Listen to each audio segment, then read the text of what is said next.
Assalamualaikum warahmatullahi wabarakatuh. Mari kita buka kembali Mushaf Al-Quran pada surat 67, surat Al-Hu yang lalu sampai ayat 15. Sekarang kita lanjutkan mulai ayat 16. Mudah-mudahan pertemuan ini bisa menyelesaikan surat Al-Hu. Ya, surat ke-67 mulai ayat 16. A'udzu billahi minasy syaithanir rajim.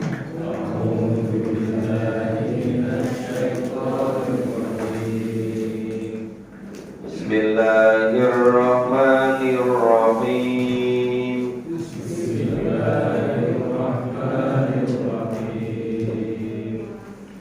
A'amintum man fis samai ayaksifa bikumul ardh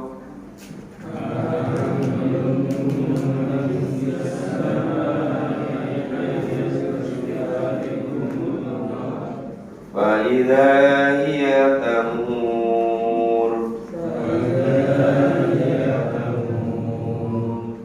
am amintum man fis samai ayursila alaikum hasiba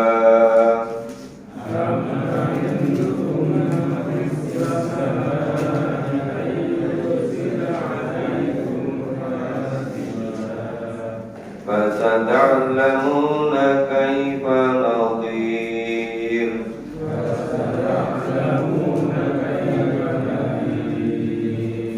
Walaqad kadzdzaba alladziina min qablihim fakaifa kana nakir.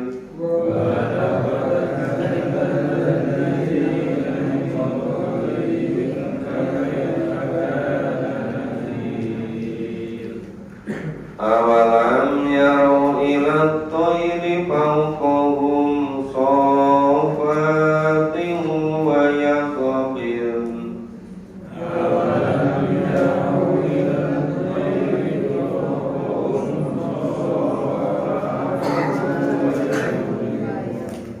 Ma yumsikuhunna illa ar-Rahman.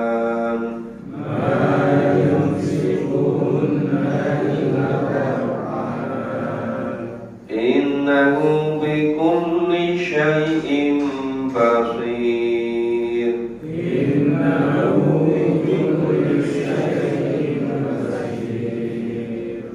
Amman hadzal ladzi huwa jundun lakum yansurukum min dunir rahman.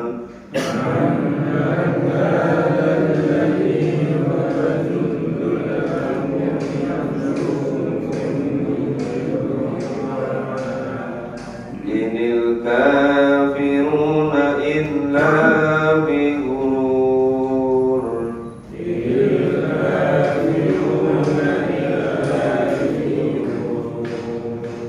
Ya, kita pahami dulu. Ini a'amintum man fis sama. Ini apa itu? Dengan bertanya. Apakah kamu merasa aman? A'amintum, apakah kamu merasa aman? Man fis sama, terhadap Allah yang menguasai langit. Ayat sifat dikumul al, ayat sifat yang menjungkir balikkan atau yang memasukkan kamu ke dalam bumi.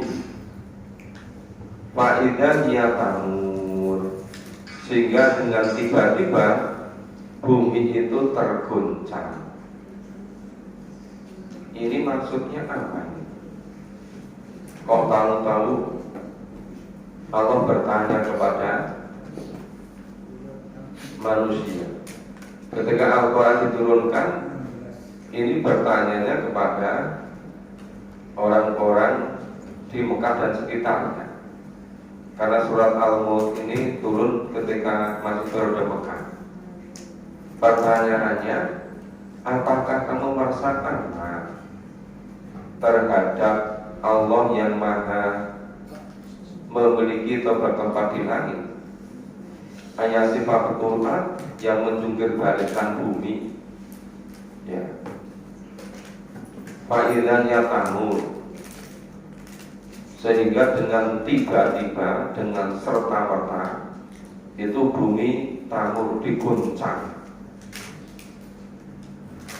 Ini supaya manusia itu merasa betul-betul menyadari, bisa shock bahwa kita manusia itu sebetulnya dalam keadaan sangat lemah. Orang yang merasa sehebat apapun itu seperti Qarun yang merasa menjadi konglomerat dunia pada masanya, walaupun sudah koalisi dengan para pejabat tinggi, ya Fir'aun dan para ilmuwan, cendekiawan, saintisnya. Tetapi tetap juga itu Qarun itu ditenggelamkan ke perut bumi. Jadi yang sudah hebat luar biasa itu pun karena durhaka pada Allah, karena takabur, karena sombong, karena tidak mau menyadari tentang posisinya sebagai manusia, maka ditenggelamkan ke perut bumi. Bapak Ibu masih ingat ketika ramai-ramai di Sidoarjo lumpur ya, lumpur Lapindo dulu setelah gempa di Jogja, iya, orang mencari-cari ada nggak hubungannya gempanya di Jogja kok yang keluar lumpurnya di Lapindo. Nah, itu supaya kita manusia itu sadar bahwa kita itu sebagai makhluk, sebagai hamba Allah. Terus amintum ma fis sama ayursila aikumul hasiba.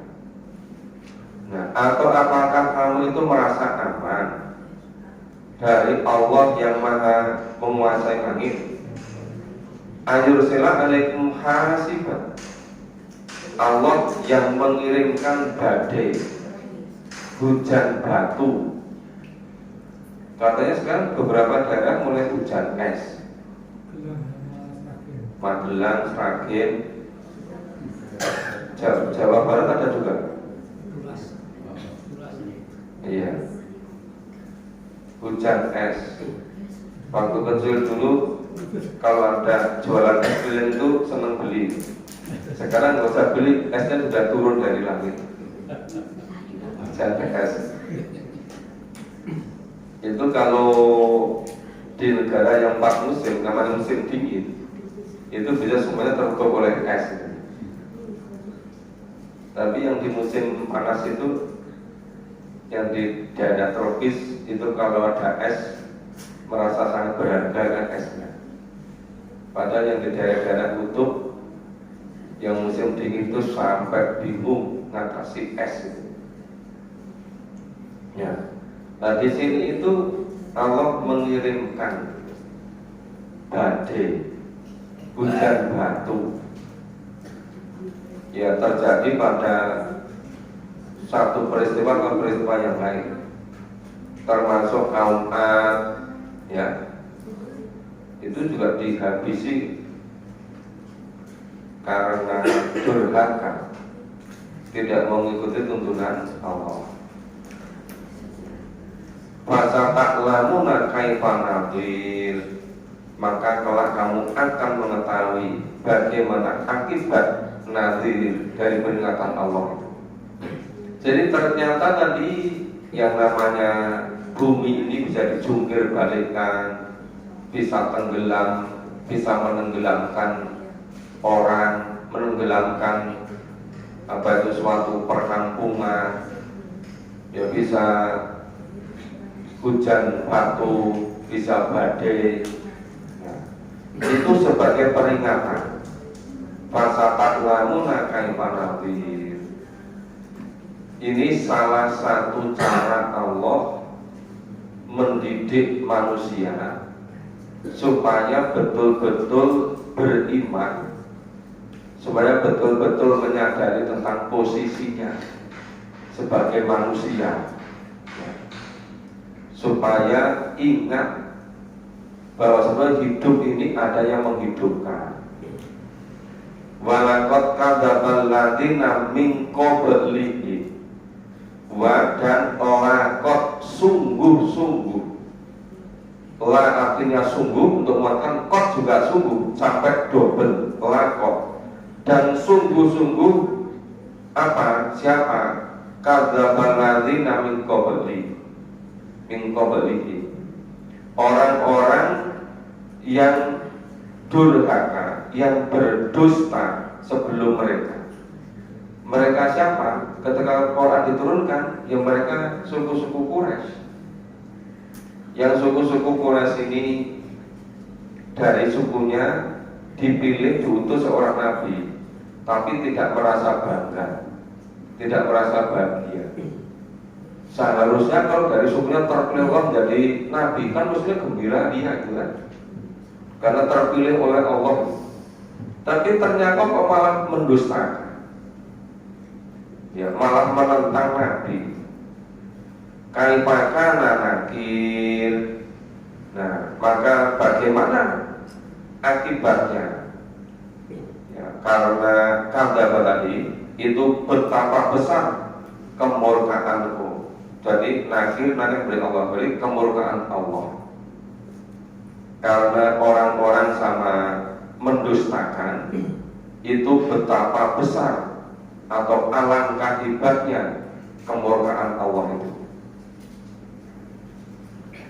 Awalam yaron ila qawli falqahum sofating wa yakti. Tidakkah kau perhatikan? Apa kau tidak memperhatikan kepada burung yang berterbang itu, yang mengembangkan sayapnya dan menutup atau mengatupkan sayapnya? Kenapa burung itu kok bisa terbang? Siapa yang gerakkan itu si sayapnya itu dikembangkan, dibuka, digerakkan, kemudian ditutup, ya, untuk sayapnya dikatupkan. Jadi kalau ingin ingin terbang, itu sayapnya dikembangkan, digerakkan. Tapi kalau mau berhenti, sayapnya itu dikatupkan seperti ngerem, kemudian terus berhenti pada pohon atau di tempat tertentu gitu. Nah, itu apa tidak kau perhatikan? Siapa yang menjadikan itu? Tapi ada yang seperti burung, punya sayap yang besar, tapi nggak bisa terbang. Banyak kan? Ya, ada burung unta, ya, penguin, ada juga ayam, ada juga mentok, punya sayap juga kan? Tapi kok beda dengan katanya burung ukuran yang paling kecil itu bisa 5 cm, bisa terbang. Itu di timur rumah Samisari, Bapak Ibu biasanya kalau ngaji minggu kadang belum tutup itu kan, untuk perdagangan burung, calling bird. Itu saya pernah tanya, itu burungnya harganya berapa? Ya relatif dari puluhan juta sampai ada yang sampai harga ratusan juta. Bahkan katanya yang bagus bisa sampai miliar. Karena harganya itu nggak jelas standarnya. Jadi kalau baru datang Misalnya dari burung-burung dari luar Jawa, dari Lampung, dari itu yang nyetor itu di daerah Tangerang dijual pakai mobil. Begitu stories itu terus orang-orang berdatangan dari Semarang, dari Solo, dari Purworejo sebenarnya dan situ. Nanti kalau burung-burung dari arah timur, burung dari NTT, dari sana Papua, itu yang setornya dari Surabaya. Itu caranya, saya tanya gimana supaya laku semua. Itu pas datang banyak itu sebagian yang bagus-bagus disimpan di belakang dulu. Seperti biar yang lain laku dulu, udah laku nanti baru dikeluarkan. Itu katanya burung yang masih kecil itu nanti dipelihara berapa bulan harganya jadi tinggi. Ternyata burung bisa menjadi pencaharian,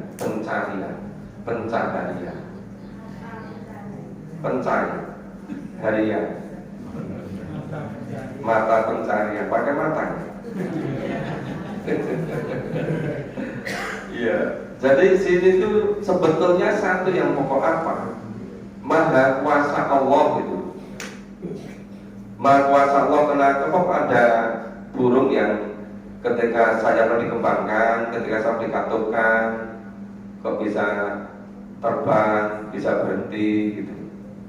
Kenapa orang kok punya hobi pada burung, harganya kok bisa sampai miliaran itu? Padahal kalau burung harganya mahal itu, kalau disembelih, dimasak, nggak seberapa dagingnya.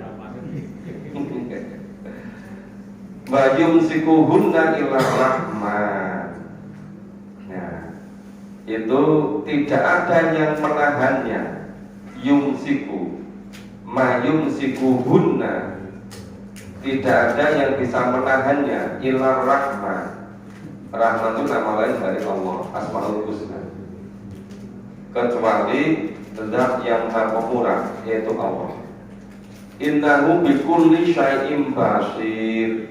Sesungguhnya Allah bikulli terhadap sesuatu syai'in basir, maha melihat, maha mengetahui segala sesuatu, maha kuasa. Aman hadzal ladzi huwa jundul lakum yang surukum min dunir rahman. Atau siapakah dia yang menjadikan tentara bagimu yang akan menolongmu selain daripada Allah yang rahman yang pemurah? Apa ada yang mau menjadi jundulakum, yang menjadi tentaramu, yang mau menjadi backingmu, yang menjadi pelindungmu selain daripada yang maha pemurah? Inil kafiruna illa fi ghurur. Orang-orang kafir tidak lain hanyalah dalam keadaan ghurur, tertipu. Kenapa orang-orang kafir itu selalu tertipu? Tertipu karena sesuatu yang seharusnya bukan sebagai pelindung dijadikan sebagai pelindung, yang seharusnya bukan menjadi penolong dijadikan penolong. Maka selalu fi ghurur, selalu dalam keadaan tertipu. Kenapa tertipu? Mengikuti hawa nafsunya, tidak mengikuti tuntunan Allah dan Rasul. Oke, sekarang kita baca ayat berikutnya. A'udzu billahi minasyaitonir rajim. A'udzu billahi minasyaitonir rajim. Amman hadzal ladzi yarzuqukum in amsaka rizqah. Amman hadzal ladzi yarzuqukum in amsaka rizqah. Ballatu fi utuwin wa nufur. Ballatu fi utuwin wa nufur. Afaman yamsi mukibban ala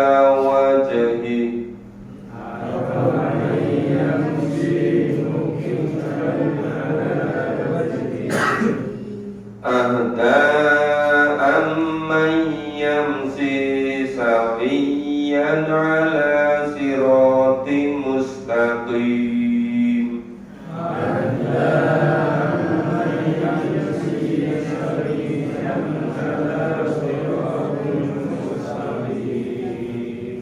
Qul huwallazi ansa'akum wa ja'ala lakum sam'a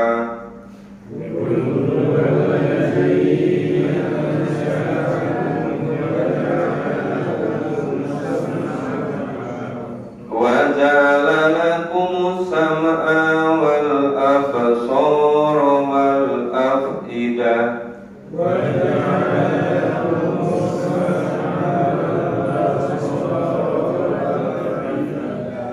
qalilan ma tashkurun.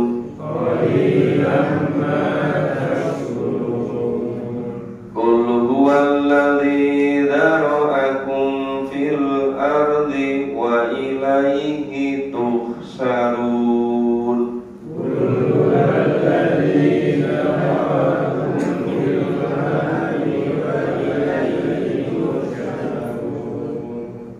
Kita baca dulu.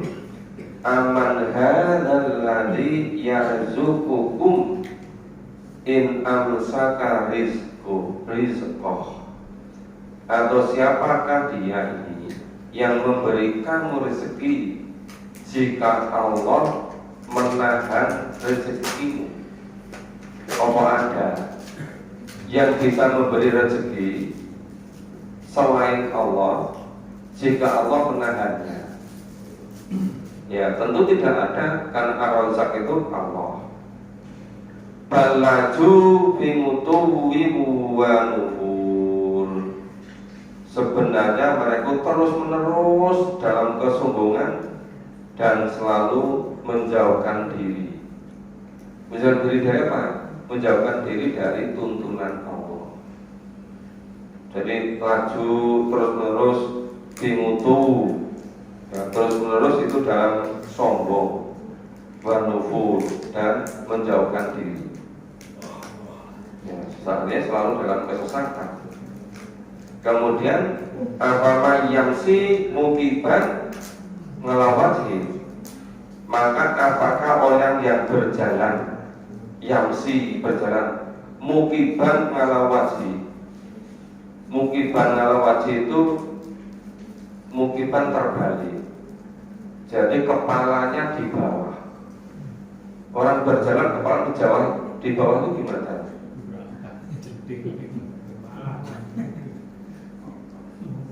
Kepalanya di bawah, kakinya di atas. Pernah nggak lihat orang anjir? Anjir, ada istilah anjir? Nggak tahu ya. Yang kepalanya taruh di bawah, kakinya taruh di atas. Nah itu istilahnya mukiban ala wajib. Jadi terbalik.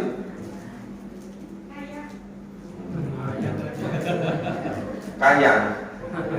Iya kayang tapi ini sambil berjalan. Iya. Nah ada aman yang si sawiyan ngalah siratal mustaqim. Nah itu tadi yang berjalan dengan terbalik, yang kepalanya di bawah. Nah itu apakah sama dengan yang mendapat petunjuk yang berjalannya itu sawi yang tegak lurus, ngalah siratal mustaqim, jalan yang lurus. Jadi maksudnya yang mayamsi mukiban ala wajhi itu orang yang hidupnya ini itu tidak mengikuti tuntunan Allah dan Rasul, itu terbalik-balik. Nah orang yang hidupnya itu tuntunan Allah dan Rasul terbalik, ibaratnya orang berjalan tapi mukanya, kepalanya itu di bawah. Bisa juga dipahami dengan cara tertelungkup, yang nggak tahu arahnya kan. Bukan orang-orang yang mengikuti petunjuk Allah itu nggak kalah normal hidupnya itu. Terbalik-balik seperti itu. Nah, itu Allah bertanya, ya, apakah orang yang berjalan dengan terbalik, kepalanya di bawah, kakinya di atas, atau terkelungkup, itu lebih banyak mendapat petunjuk, ataukah orang yang berjalan dengan tegak pada jalan yang lurus? Nah, orang yang berjalan dengan tegak dan lurus itu orang yang hidupnya memahami Al-Quran, mengikuti petunjuk Al-Quran. Ini sebetulnya untuk memudahkan perumpamaan ini. Nah, kalau orang-orang Arab karena terasa bahasa Arabnya itu langsung muncul, begitu Allah benar-benar ini langsung paham. Kita itu memahaminya perlu pelan-pelan karena bahasa Arab bukan bahasa asli kita, supaya kita bisa paham. Ya. Qul huwallazi ansa'akum, katakanlah Dia Allah yang menciptakan kamu, ansa'akum. Wa ja'alakum sam'a, dan Allah yang menjadikan sam'a, pendengaranmu, wal absor, dan penglihatanmu, wal afidah. Afidah itu bentuk jamak dari fu'ad, segala bentuk kecerdasan yang bersumber pada hati. Jadi ada dzauq, ada rasa, ya, ada yang bisa membedakan, oh ini baik, ini tidak, ini merasa nyaman, ini tidak. Segala macam kecerdasan yang bersumber pada hati. Maka ini bentuknya jamak, afidah. Banyak jamak dari fu'ad. Jadi Allah yang menciptakan seluruh sensori luar maupun sensor dalam. Luar itu ya pendengaran, penglihatan yang setiap ada sesuatu bisa ditangkap oleh indera kita. Kemudian diproses oleh sensor dalam. Kemudian menjadi pengetahuan seseorang, menjadi ilmu seseorang. Kenapa anak-anak kecil itu kalau melihat sesuatu, mendengarkan sesuatu itu terus mengesan gitu, nggak mudah lupa. Nanti tahu-tahu suatu ketika dia terus tanya pada orang tuanya, atau tanya pada siapa.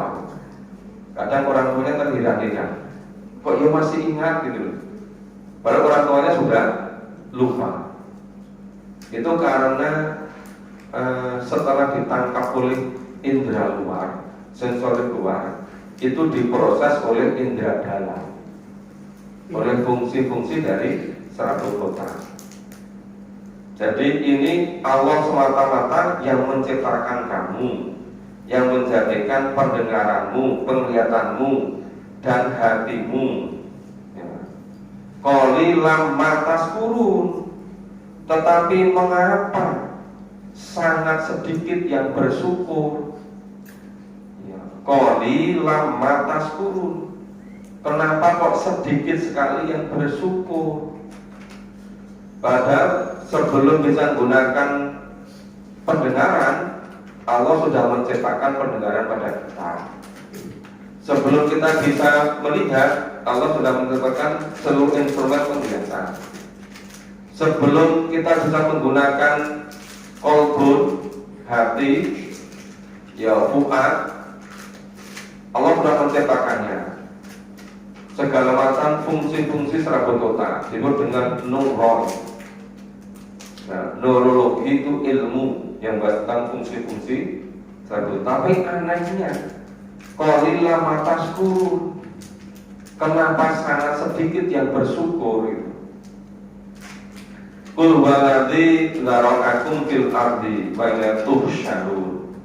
Qul, katakan, ini perintah kepada Nabi Muhammad. Nabi Muhammad diperintah oleh Allah, maka surat atau ayat yang diperintahkan dengan kata qul disebut dengan ayat-ayat dakwah. Jadi Nabi harus menyampaikan.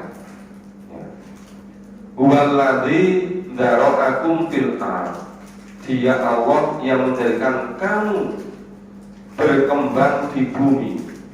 Wa ilahi tuhsyarun, dan hanya kepadanya, hanya kepada Allah tuhsyarun, kamu akan dikumpulkan, dikembalikan.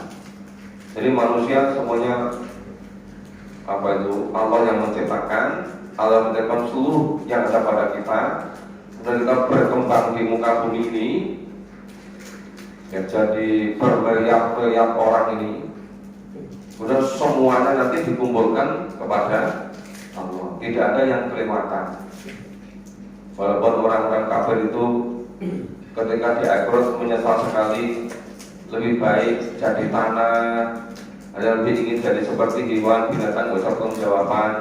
Itu karena bentuk-bentuk penyesalan saja. Ya.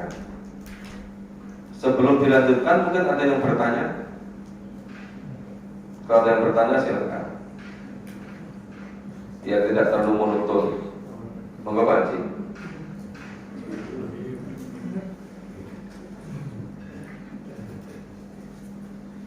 Assalamualaikum warahmatullahi wabarakatuh. Assalamualaikum. Tadi diterangkan satu ayat. Al-Yarab Natairi Wafahum Sama Yakikin. Kira-kira apakah itu membuat bagi mereka orang yang berpikir, karena alam semesta dikasihkan Allah secara hikmah menjadi satu contoh pembuatan pesawat. Karena pada saat burung itu terbang sudah, dan pada saat mereka hingga pada satu jalan juga seperti itu, misalnya penampakan sayapnya sudah posisi tubuhnya. Kalau kita perhatikan, pesawat juga seperti itu. Berarti untuk tinggal rendah dan untuk landing itu kan yang posisi yang di belakang dulu.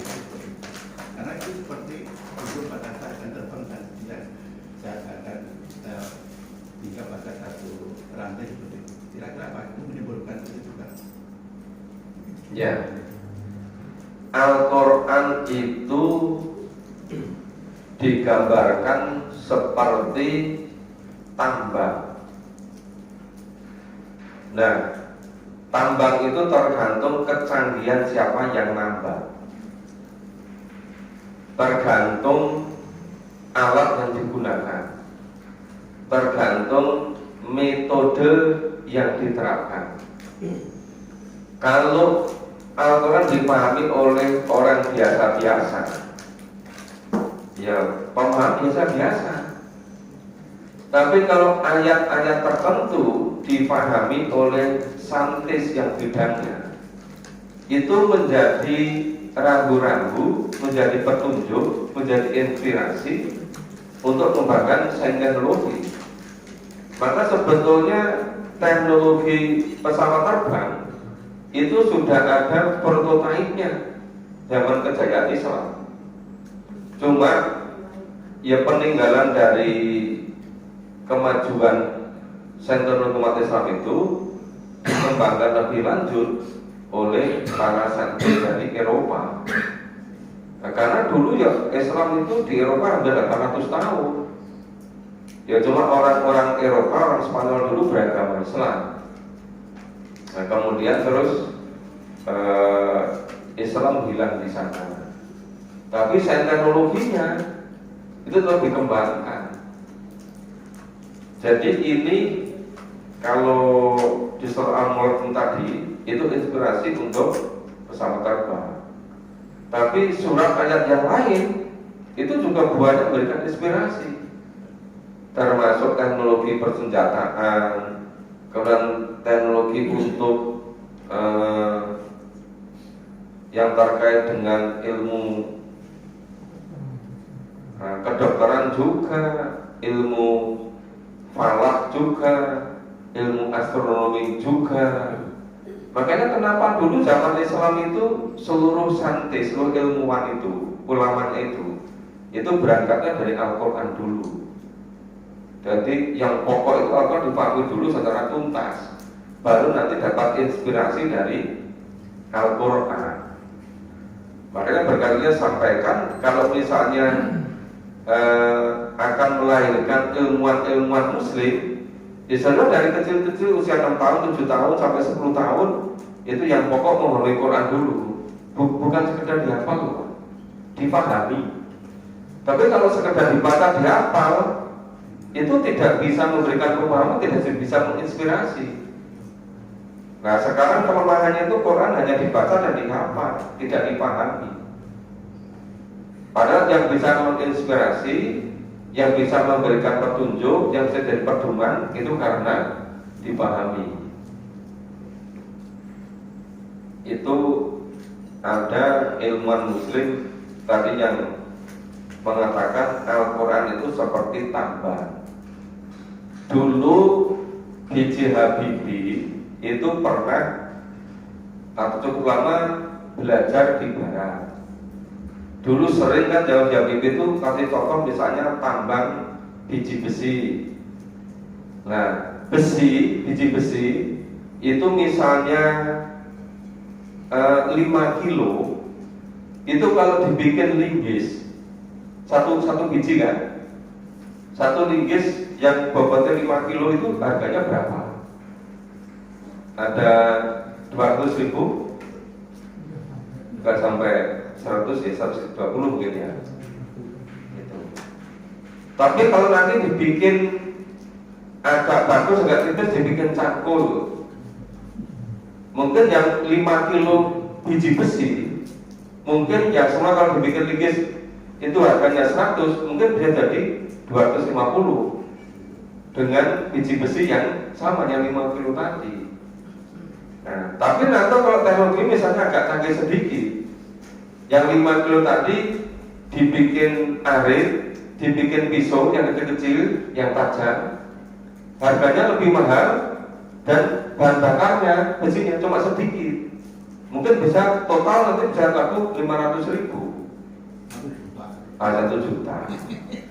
Tapi biji besi 5 kilo kalau dibikin campuran, bikin sepeda yang bagus loh ya, itu mungkin harganya lebih dari 500 juta. Yang bagus, bukan seperti sepeda kita. Tapi yang besi yang 5 kilo, kalau untuk campuran bikin sepeda motor yang bagus, ya mungkin harganya bisa 1 miliar untuk campuran abugi, mugi. Terus misalnya besi yang 5 kilo untuk campuran bikin mobil yang bagus loh, bukan model mobil Avanza, mungkin harganya bisa miliaran. Jadi biji besi yang 5 kilo untuk campuran bikin pesawat terbang, ya harganya bisa puluhan miliar kan, apakah triliunan. Nah itu menunjukkan apa?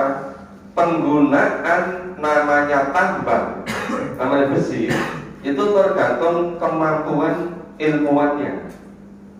Nah, Al-Quran ini kalau dipahami oleh orang yang cerdas, orang yang pintar, yang kreatif, itu menjadi inspirasi, sumber kemajuan peradaban, sains teknologi. Tetapi kalau ini nggak dipahami, Al-Quran hanya untuk mengumpulkan pahala, cuma dibaca, gitu kan, nggak ngerti sini itu. Itu beda-beda semua kan. Nah, itu secara umum. Kalau zaman Nabi sampai ke 800 berikutnya, ya abad 7 akhir, abad 7, 8, 9, 10, 11, 12, 13, 14, itu Quran menginspirasi kemajuan peradaban Islam. Abad 15, abad 16, 17 sampai sekarang, itu orang Islam tidak begitu menjadikan Al-Quran sebagai pedoman hidup, hanya sebagai bacaan, hanya apa. Makanya sains teknologi dari dunia Islam itu terhenti karena tidak menjadikan Quran sebagai sumber inspirasi di kemajuan sains teknologi. Udah, penjelasannya jangan panjang-panjang, itu aja. Ini panjang-panjang dikira kuliah. Ya, monggo. Assalamualaikum warahmatullahi wabarakatuh. Assalamualaikum. Ini menggarisbawahi apa yang dijelaskan oleh Bapak Profesor kemarin itu tentang kalau kita di waktu Ramadan, Pak. Iya, Ramadan. Itu pada umumnya sebagai agama tradisi kita itu kalau Ramadan itu kan tadarus Qurannya itu bolong-bolong, Bapak. Iya. Cepet-cepetan, supaya cepet jus malam dulu. Iya. Jadi, padahal kan tadi dikatakan bahwa Al-Quran itu tidak hanya harus dibaca atau dihafal, tapi harus dipahami. Sekarang kan sudah terlanjur Pak ini, sudah terlanjur di mindset pikiran umat Islam bahwa kalau Ramadan itu harus tadarus. Jadi mereka berlomba-lomba, jadi yang muda juga berlomba-lomba cepet-cepetan, yang selesai satu juz dulu cepetan pulang, nah yang belakangan tuh tidak dari bingung gitu, agar segera bisa selesai. Nah terus sekarang pertanyaannya begini, kalau dinilai dari segi untung rugi dalam hal ini ganjaran yang diberikan pada waktu membaca itu kan satu huruf itu satu kebaikan. Kalau kita bandingkan dengan apabila kita memahami arti atau mungkin bersama-sama belajar memahami Quran tanpa dengan adanya guru ya, jadi kita belajar bersama-sama gitu. Mereka itu juga apakah nilainya itu lebih bobotnya lebih tinggi mempelajari Al-Quran dengan artinya atau lebih banyak yang membaca Quran secara tadarus seperti itu Pak? Mohon penjelasannya Pak. Ya kalau zaman Nabi sampai zaman Rasul berikutnya, Al-Quran memang betul-betul dipahami dan diamalkan, bukan hanya dibaca. Nah, mungkin sudah berjalan beratus-ratus tahun berikutnya. Tadi mulai dari abad 17 sampai abad 21 ini, Al-Quran cuma dibaca, nggak dipahami. Nah kalau dilihat untung ruginya, nggak sebanding sama sekali. Kalau Quran itu dipahami, itu bisa menyebabkan dia beramalnya jadi betul. Tapi kalau Quran nggak dipahami, itu beribadahnya itu bisa nggak ngikuti tuntunan, Pak. Karena nggak paham isinya. Di Masjid Quran tadi pagi itu sampai surat Al-Isra, ya itu ayat 36, kemudian dilanjut tadi sampai 30, langsung listriknya mati. Itu ketika baca ayat itu, bala takfu ma laisa laka bi ilmu. Ya. Inna sam'a wa aswabuna ulaika kana anhu mas'ula. Itu betul-betul dilarang oleh Allah. Dan janganlah sekali-kali kamu menuntut sesuatu yang kamu tidak punya ilmunya. Bala takfu ma laisa laka bi ilmu. Karena pendengar di hati semuanya diminta pertanggungjawaban. Berarti di dalam Islam itu sebenarnya menurut Quran loh Pak ya. Kalau kita tadi kembali pada Quran, itu taklid itu nggak boleh Pak. Karena dilarang oleh Allah bahwa takfu. Dan jangan sekali-kali kamu mengikuti malaisa laka ilmu. Yang tidak ilmunya apa? Ilmunya pada Quran, tapi nggak pahami Quran. Itu dilarang, nggak boleh Pak. Itu di surat Al-Isra ayat 36.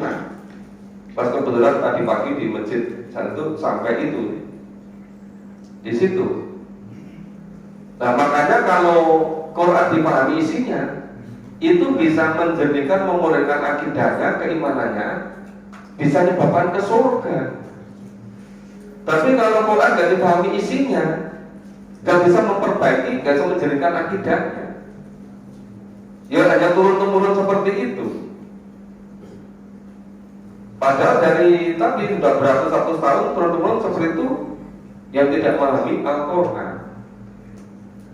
Maka saya sudah mulai cukup lama ya, bertahun-tahun saya menyampaikan bahwa kalau bulan Ramadan ya juga di luar Ramadan, kalau bisa apa yang dibaca itu dipahami. Ya tidak usah cepat-cepat.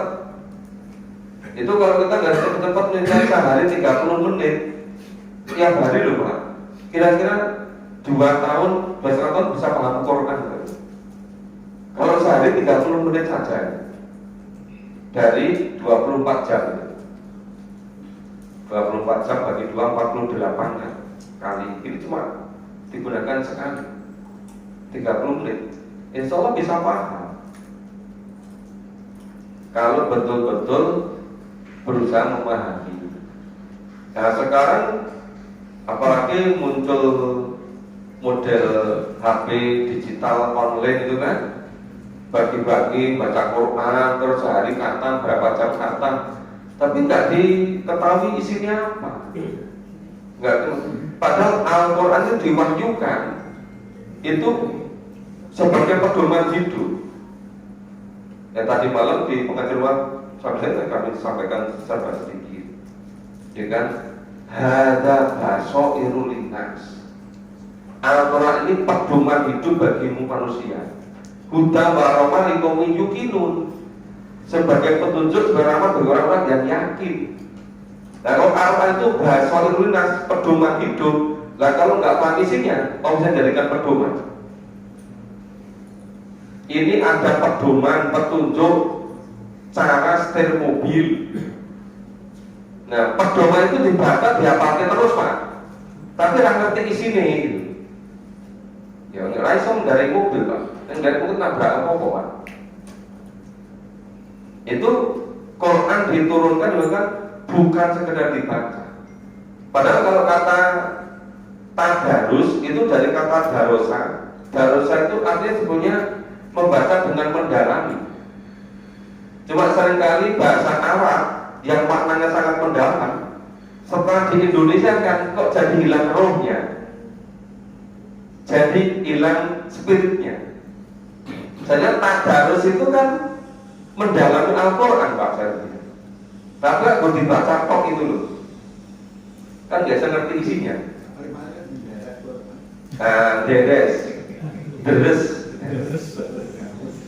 Deres itu kan misalnya itu ada pohon karet atau pohon kelapa, itu kan di deres itu kan diambil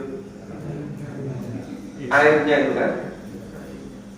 Nah, kalau karet diambil ketaknya itu, ya kan?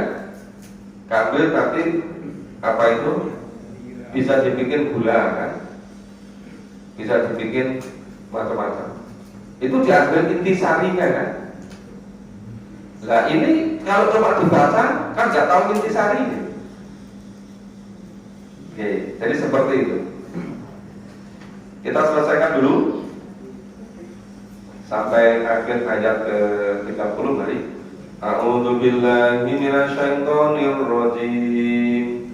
A'udzu billahi minasyaitonir rajim. Wa yaquluna mata hadzal wa'du in kuntum shadiqin. Wa yaquluna mata hadzal wa'du in kuntum shadiqin. Qul innamal ilmu indallahi wa innama ana nadhirum mubin. Qul innamal ilmu indallahi wa innama ana nadhirum mubin. Falamma ra'awhu zufatan si'at wujuh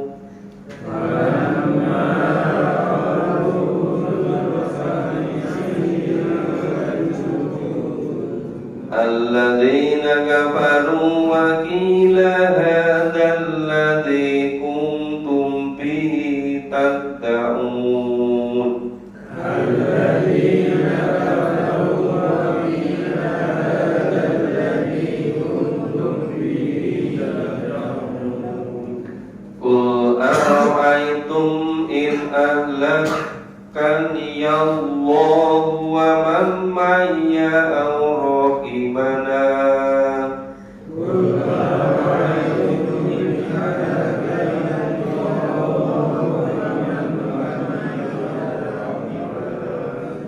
فمن يجير الكافرين من عذاب أليم.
sebetulnya datangnya ancaman itu kapan ya?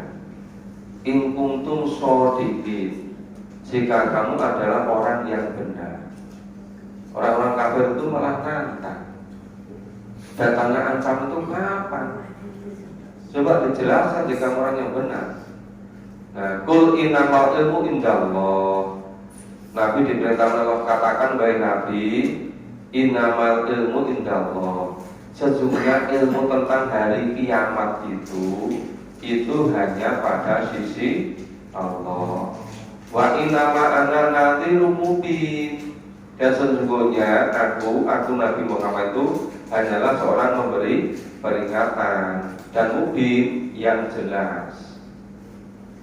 Falama ra'auhu zulfatasi at-wujuh, ketika mereka orang-orang kafir tadi melihat azab pada hari kiamat, hari kiamat itu sudah dekat, muka mereka itu menjadi muram.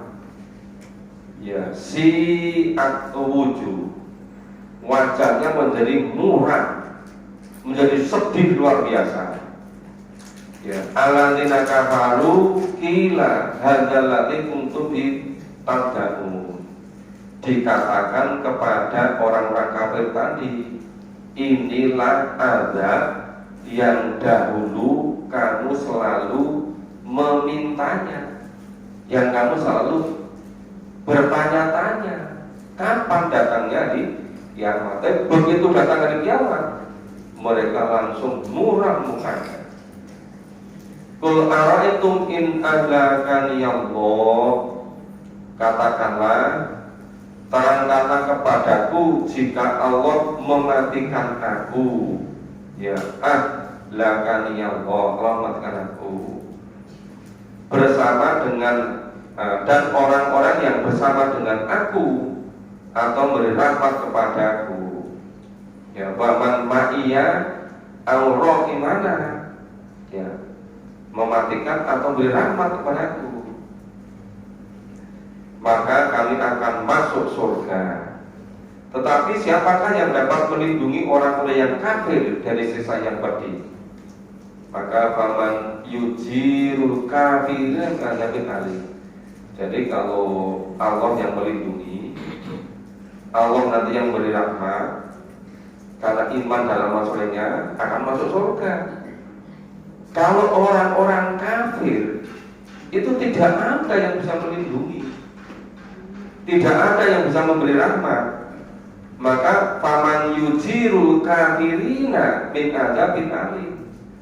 Siapa yang bisa melindungi? Siapa orang kafir? Tidak ada dari adab yang pedih. Qul huwa rahmanu amanna bi wa alaihi tawakkalna. Katakanlah, Dia Allah yang Maha Penyayang, kami beriman kepadanya dan kami menyerahkan diri atau bertawakal kepadanya. Jadi tawakal, menyerahkan diri itu setelah berusaha maksimal, sudah beriman, sudah berusaha maksimal, sudah beriman, sudah melakukan maksimal, itu baru tawakalna, menyerahkan diri pada tawakal pada Allah. Fasata'lamuna man huwa fi dhalalim mubin. Nah, kelak kamu akan mengetahui siapakah dia yang berada di dalam kesesatan yang nyata. Ya, orang-orang yang tidak mau iman, tidak mau menyerahkan diri, tidak mau bertawakal, itu fi dhalalim mubin, dalam kesesatan yang nyata. Qul ara'aytum in asbaha ma'ukum ghawra.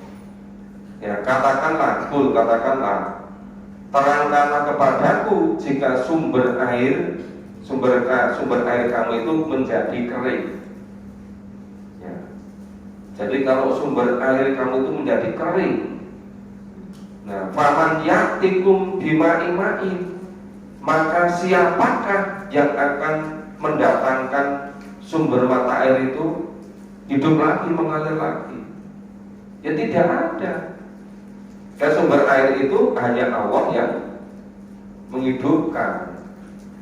Jadi sebetulnya ini betul-betul membedakan antara orang yang iman dengan orang yang kafir. Orang yang beriman itu Allah jadi pelindungnya, Allah yang memberi rahmat, Allah yang akan menyelamatkan.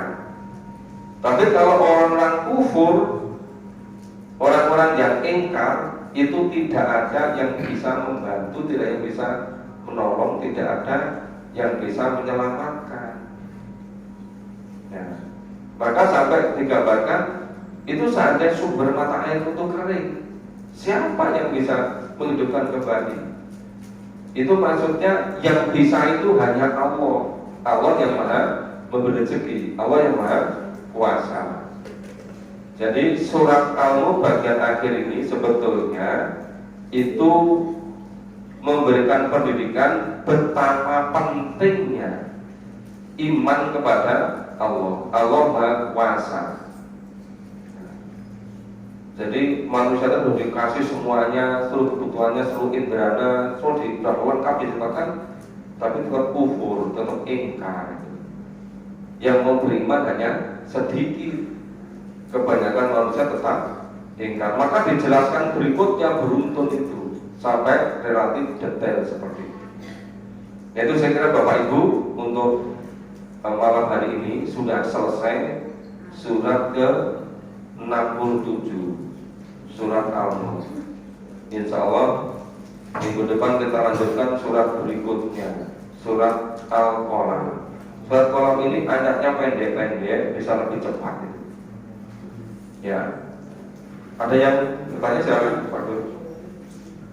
Makasih Pak, yang saya tanyakan di ayat 16, 17, 18 bahwa Allah itu mengancam pada orang yang kufur pada Allah dan kufur pada nabinya, dan itu dalam sejarah-sejarah yang kita lihat dari Quran bahwasanya sebelum Muhammad mereka benar-benar dilenyapkan di bumi ini, dan setelah Muhammad tidak pernah dilenyapkan. Jadi ini pertanyaan gini Pak, kenapa kok bisa begitu? Karena sekarang itu kekejaman orang-orang kafir itu luar biasa Pak pada kita, dan itu apa ancaman Allah di dunia dan di akhirat? Terima kasih.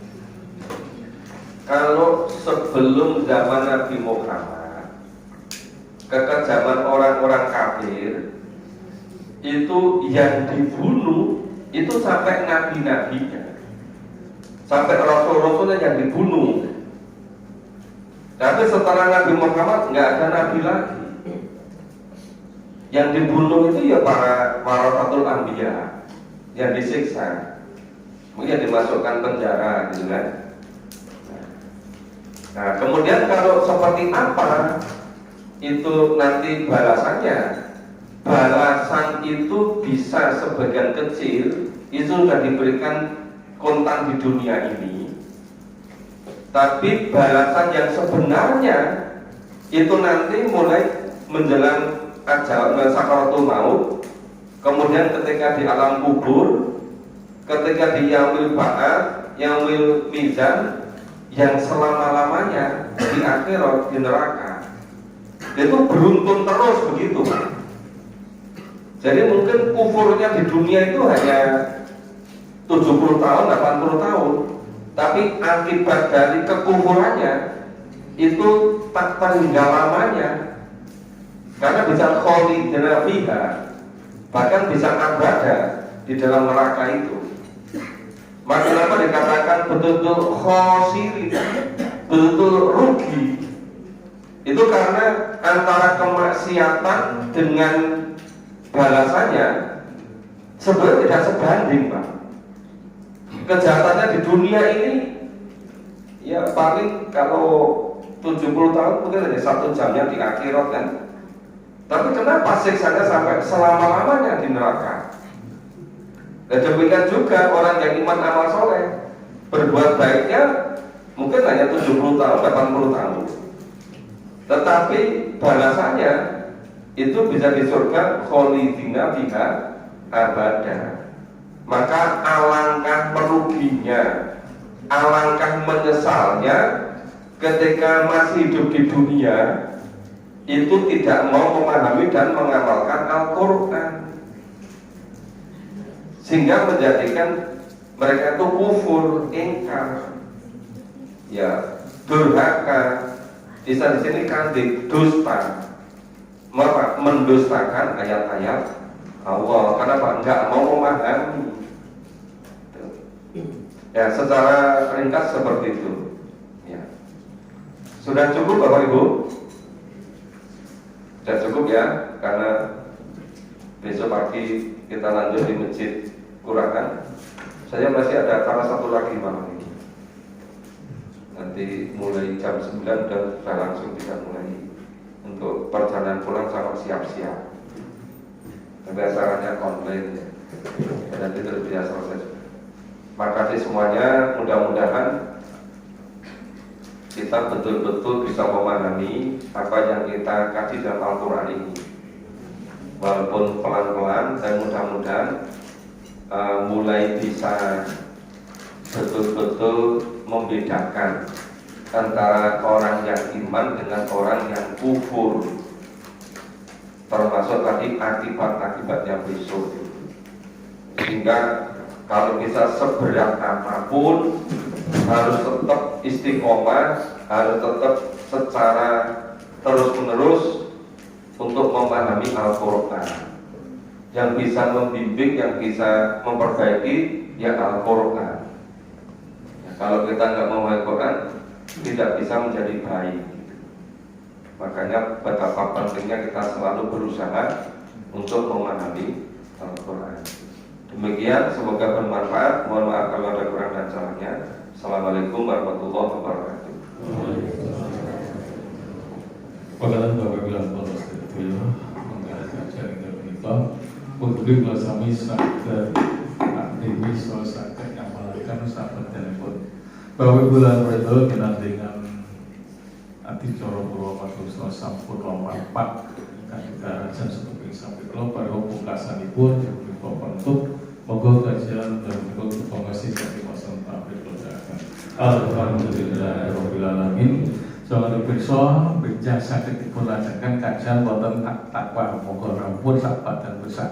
Kelompok pilih kata atur keluar kerang Puji Prono laku pusto yang pun banyak sekali ulung teringsis samudra pasang. Assalamualaikum warahmatullahi wabarakatuh.